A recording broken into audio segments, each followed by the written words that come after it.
ሙሌ አሁን 2029 የአፍሪካ ዋንጫ ለማዘጋጀት ኢትዮጵያ ጥያቄ ለማቅረብ እየተንደረደረች ነው እና አሁን ባለው ሁኔታ ኢትዮጵያ አንድ የውድድር ስቴዲየም አጣ ብሔራዊ ቡድኗ በተለያዩ አፍሪካ ሀገሮች በመንከራተት ላይ ክፍያ ፈጽሞ በመንከራተት ላይ ይገኛል። ኢትዮጵያ የአፍሪካ ዋንጫ መስራች እንደመሆኗ አንድ የብቁ የአፍሪካን የዓለምን የፊፋን ምዘና ያሟላ ስቴዲየም አታ ብሔራዊ ቡድኗ ወደ ተለያዩ የአፍሪካ ሀገሮች እየሄደ በክፍያ መጫወቱ ምን አይነት ስሜት ይፈጥርብሃል? አንዱ ጥያቄ እሱ ነው። ይሄ ጥያቄ ለሁለታችሁም ነው። ሁለተኛው ደግሞ ለ2029 የአፍሪካ ዋንጫ ብቁ ተወዳዳሪ ሆነን አገራችን ላይ አዘጋጅተን ውድድሩን የዋንጫ ባለቤት ለመሆን በመንቀሳቀስ ላይ እንገኛለን። ያንን ስኬታማ ለማድረግ ምን መደረግ አለበት? ሁለቱን ጥያቄዎች ከባድ ጥያቄ ነው። በእውነቱ ብዙ ጊዜ አሁን አንዳንድ ጊዜ ተጫዋቾችንም ብሌም ማድረግ ከባድ ነው። አሁን የአያያዝ ጉዳይ አለ፣ የኮቺንግ ጉዳይ አለ፣ የአመራረት ጉዳይ አለ እና እነኚህ ሁሉ ፋክተር ናቸው እና ለምሳሌ አሁን ሌላ ሀገር ሄደ የምትጫወትበት ሀገር የምትጫወትበት ትልቁ ምክንያት አድቫንቴጅ ነው። አሁን እኛ እንዳልኩ ሞምባሳ ላይ 2-0 ተሸንፈን መተን ሀገራችን ስለነበረ አድቫንቴጁ 5 አግብተን ያለፍነው በዛ ጊዜ እና አሁን ሌላ ሀገር ሄደን ከተጫወትን ዲስአድቫንቴጅ ነው ለሀገራችን ቲም። ሁለቱንም ጨዋታ ውጭ ስትጫወት ያ ተመልካች የለህም እንትኑ የለህም እና ብዙ ውጤት አልባ ነው የሚያደርግህ። ያ ይጎዳናል። ዋናው ምንድነው ስቴዲየሙም መሰራት ይችላል። የዓለም ዋንጫ ሲዘጋጁ እነ ኳታር እነ ምናምን በአጭር ጊዜ ውስጥ ነው የሰሩት ስቴዲየሙን። ሁሉ ነገር በአጭር ጊዜ ውስጥ መጠናቀቅ ይችላል። ኢትዮጵያ ማዘጋጀት ትችላለች። ተጫዋቾቹንም ካሁኑ ጀምሮ መንከባከብ፣ መያዝ፣ ወጣቶችን ማሳደግ ይቻላል እና ምንም የማይሆን ነገር የለም። ግን ሁልጊዜ ፎከስ የምናደርገው ትልቅ አንድ ቦታ ላይ መድረስ የምትችለው ከትንሹ ጀምረህ ነው እና ያን ካላደረግን ምንም ውጤት ማምጣት አትችልም። እንዳልነው ቅድም ዮሐንስም እኔም እንዳልነው ከትንንሹ መስራት አለ ወደ ትልቁ ለመድረስ። እዛ ደረጃ ላይ ለመድረስ ደግሞ ምንም የሚያስቸግር ነገር የለም ፍላጎቱና እንትኑ እስካለ ድረስ። አሁን ስቴዲየሙም ቢሆን ያልቃል፣ የማያልቅበት ምክንያት የለም። በየሀገሩም ይሰራል እና አይሰራም የሚለው ነገር መቆም አለበት። በመንግስትም ደረጃ ነው በፌዴሬሽንም ደረጃ እየጠየቀ ያ ነገር እንዲጨርስበት መደረግ ያስፈልጋል እና ውጤት የማይመጣበት ምንም ምክንያት የለም እና እኔ ሐሳቤ ይሄ ነው። መቼም ውጤት ማምጣት ይቻላል ብዬ የምለው በዚህ ደረጃ ጆኒም እንግዲህ አስተያየትን እንጠብቃለን። ብዙ ነገር ሊሌ ጨርሶታል። ስቴዲየሙ እስካሁን ያላለቀበት ምክንያት ግራ ያጋባ። በመጣ ቁጥር ያለው ወደ አካባቢ ላይ አንድ ስቴዲየም ዛሬ በፊት ነው የተጀመረው፣ እስካሁን አላለቀም። የስቴዲየሙ እግር ኳሱ በምን አይነት ሁኔታ ነው የአፍሪካ ዋንጫ የሚዘጋጀው? በእርግጥ የኢትዮጵያ ቡድን አዘጋጅ ከሆነ ቀጥታ ሊያልፍ ይችላል።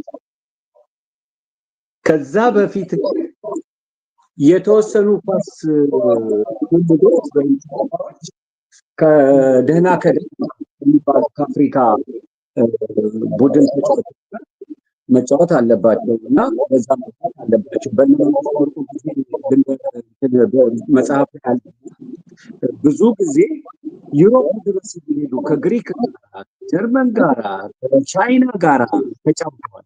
ያንን ይዘው ነው እነዛ ተጫዋቾች እዛ ደረጃ ላይ ሊደርሱ እና እኔ ቀላል ነገር አይደለም። የአፍሪካ ዋንጫ ማዘጋጀት በቂ ቲም ከሌለ እኔ እንጃ አይታየኝም። ግን እንዳለው እዛ ስማለው ሙሌ ከእግር ኳሱ በተጨማሪ እንግዲህ መረብ ኳስ ተጫዋች ከነበርክ እንዴት ነው አሁን በትርፍ ጊዜ ትጫወታለህ ወይ? አሜሪካን ከገባ በኋላስ በምን ስራ ስለ ያው ከስፖርቱ ጋር ያለ ቅርኙነት የት ድረስ ነው የሚለውን ነገር ብንነጋገር። እንግዲህ የአሜሪካን ከገባው ጀምሬ ትንሽ እድል አግኝቼ ነበረ። ፔሌ በዛ ጊዜ ለኮስሞስ ቲም ይጫወት ነበር እና የኒውዮርክ ኮስሞስ እና እዚህ ዳላስ ቶርኔዶ የሚባል ነበረ እና ኤዲ ውስጥ ነው እና እኔ ለዚህ ስፓኒሽ ሊግ ውስጥ ጫወት ነበረ እና የነጮች ሊግ አለ እና ሁለታችን 2 o'clock የሁለቱ ሴሌክሽን ስንጫወት አይተውኝ ዳላስ ቶርኔዶ ደብዳቤ ጽፈውልኝ ጆይን እንዳረጋቸው ኔክስት ይር ድል አጋጥሞኝ ነበረ። ግን እንደውም ከፔሌ ጋር የመጫወት ድል አጋጠመኝ ብዬ በጣም ደስ ብሎኝ ነበር። ግን በዛ ይር በቃ ፎልድ ተደረገና ሊጉ በሙሉ ተሰረዘ እና በጣም ካዘንኩት አንዱ ትልቁ እሱ ነው። ጭንቅላቴ ላይ ድንጋይ ወደቀ ነው የመሰለኝ እና በጣም ጥሩ ድል ነበረኝ። ግን ያው ከዛ በኋላ ያው እዚሁ ቲም መስርተን እንጫወት ነበረ በየቦታው እንዴት ነበረ እና ያው የኖርዝ ቴክሳስ ሊግን ያው አንዱ አብሬ ፓርቲሲፔት አድርጌ ከቋቋሞች መካከል አንዱ ነኝ ነው እና በጣም ነው ደስተኛ ነኝ። እስካሁን ድረስ ያ ሊግ አለ። ባህላችንን ኢትዮጵያዊነታችንን የምናሳይበት ስለሆነ በየአመቱ በጣም ነው ደስ የሚለኝና እኮራበታለሁ እና አሁንም ያው ለጤንነት እጫወታለሁ። ከፔሌ ጋር መጫወት አናውቅም ነበር። በዛው እድሜህም በዛው እንደምትባለን ግድ የለም። ለማንኛውም አይ ሙሌ ልጅ ነው ማለት ነው እንግዲህ ተኩይ ይሆናል። እስቲ ወደ ጆኒም ልመለስና ጆኒም ያው መቼስ ከእግር ኳሱ በተጨማሪ በሙዚቃ ታዋቂ ሙዚቀኛ ከሚባሉት ኢትዮጵያኖች ውስጥ አንዱ ነህ። በአርማዶር ካሉት እንዴት ነበረ ወደ ሙዚቃ ውስጥ የገፋበት አቋውንስ? እግር ኳስንስ በአሜሪካ ቆይታ ምን አይነት መልክ ነበረው? በሙዚቃው ያው ቅድም እንዳልኩህ የአየር መንገድ አውቶቡስ ነው ለዚህ ያበቃኝ። አውቶቡስ ልጫወት ነበረ። ብዙም እንደዚህ ደርሳለሁ የሚል ምኞትም ሀሳብም አልነበረኝም። ያው እግዚአብሔር ፈቃድ ሆኖ በእግዚአብሔር ነው እዚህ ደረጃ የደረስኩት። ያው በሰርቪስ በአጭሩ ሎስ አንጀለስ ከመጣሁ በኋላ ለኤልኤ ስታር ቡድን ነበር የሚጫወተው። ኤልኤ ስታር ቡድንም ሴልፌኒ ከመጀመሩ በፊት ሰለሞን ሽፈራው፣ ስብስቤ አሰፋ፣ ገብሮ ዳማጤ፣ አያንያ ጓደኞቼ ናቸው ያሉት። የመጀመሪያ የኤልኤ ስታር ቡድን ዲሲ ድረስ ከፌዴሬሽን ውጭ የወዳጅነት ዋንጫ እንዲደረግ አስደርጌ እዛ ሄድን። ከዛ በኋላ ሳን ፍራንሲስኮ ሄድን። ይህንን ሚና የኤልኤ ስታር ተወካዮች ነበር መናገር የነበረባቸው። እነሱ ግን ብዙዎቹም ላያውቁ ይችላሉ። ይሄንን አድርጌ ከዛ በኋላ ነው እንግዲህ ኤስኤፍኤን ኤልኤ ወደ ጊዜ ሻምፒዮን ሆነ። 6 ወይ 7 እንጃ ሙሌ ስንት ጊዜ ዋንጫ ስድስት መሆን አለበት። ስቲል ኤልኤ ስታር ውስጥ አሁን የጤና ቡድን ተጫዋች ነው። ይሄ ሌጀንዶች የሚባለው ማለት ነው። አዎ እንደው እዚህ ላይ ለሁለታችሁም ጥያቄ መጀመሪያ ለሙሌ ላስቀድምና ይሄ ጥያቄ አንተንም ይመለከታል ጆኒ። ያው ሁለታችሁም የአንድ ሳንቲም ሁለት ገጽታ ናችሁ። በሀገር ውስጥ ለትልቁ እውቅና በቅታችሁ ያሳለፋችሁ፣ በኢትዮጵያ ሀገር ኳስ አሻራችሁን ያሳረፋችሁ ተጫዋቾች ናችሁ። ልምዳችሁ ራሱ አንድ ትምህርት ቤት ማለት ነው። ከእናንተ የሚገኘው ምክርና ትምህርት ለሚሰማ ሰው ትልቅ ማስተማሪያ ይሆናል። የረጅም ጊዜ ልምድ ነው እና በዚህ አጋጣሚ እኔም ራሴ ከእናንተ ጋር እንደዚህ ቁጭ ብዬ መነጋገር እድል ስላገኘው በጣም ደስታዬ ላቅ ያለ ነው ወንድሞቼ። እና ልጠይቅ የምፈልገው ምንድን ነው፣ በኢትዮጵያ በሰሜን አሜሪካ ኢትዮጵያኖች ውድድር በየዓመቱ ይካሄዳል። እዛ የሚኖሩ ኢትዮጵያኖችም ሆነ ትውልደ ኢትዮጵያኖች ጥሩ ብቃት ያላቸው ልጆች በየቲሙ እንዳሉ ይነገራል። እነዛ ልጆች እውነት ከነዛ ልጆች ውስጥ ለሀገር የሚጠቅሙ ተጫዋቾች አሉ ወይ የሚለውን እስቲ ሁለታችሁም ብትመልሱልኝ። በእውነቱ አሉ። በጣም ነው። አንዳንድ ጊዜ ይገርመሃል። በጣም ነው የምትገረመው።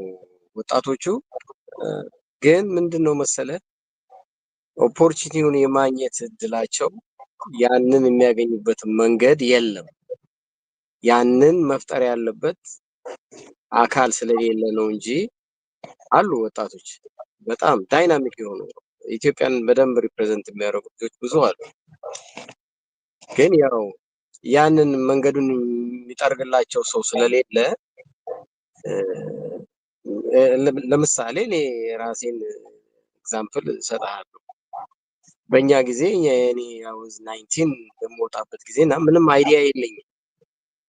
ጋይድ የሚያደርገኝ ሰው ከሌለ ኑሮህን ነው የምታሸንፈውና ወደ ዕለት እንጀራህና ወደ ዕለት እንትን ነው የምትሄደውና አሁን እነኝም ልጆች ምንም በአባቶቻቸውና በእናቶቻቸው መካከል ያሉ ቢሆኑ ያንን መንገዱን የሚያሳያቸው ሰው ያስፈልጋል እና ፌዴሬሽኑ ከኢትዮጵያ ስፖርት ፌዴሬሽን ጋር ግንኙነት ቢፈጥር ከኮቾች ጋር ቢያደርግ ስካውቶች ቢልክ ነው ብዙ ኦፖርቹኒቲ ያለው።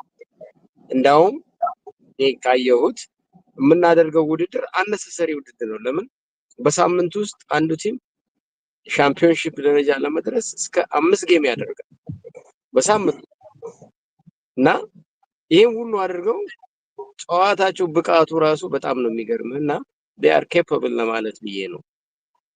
እና እኔ የሚታየኝ ይሄ ነው።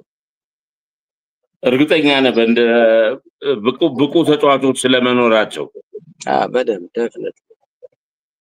ኦኬ ጆኒም በዚህ ዙሪያ ምላሽን ብትሰጠን። እኔም የሙሌን እጋራለሁኝ። ከብዙ ጊዜ በኋላ ነው አሁን ያለፈው ሲያትል ላይ ሄድኩት። ብዙ ልጆች ለኢትዮጵያ ቡድን የሚጠቅሙ አይደለሁም። ፊዚካሊ ሆነ ቴክኒካሊ ችግሩ ያው አንድ ቀን ሀሳብ ሰው ወይ ሁለት ሰው ፌዴሬሽኑ በየዓመቱ እዚህ ስካውቲንጉን ቢሰራ ለኢትዮጵያ ቡድን በቂ ተጫዋቾች ያገኛል ብዬ አሉ ልጆች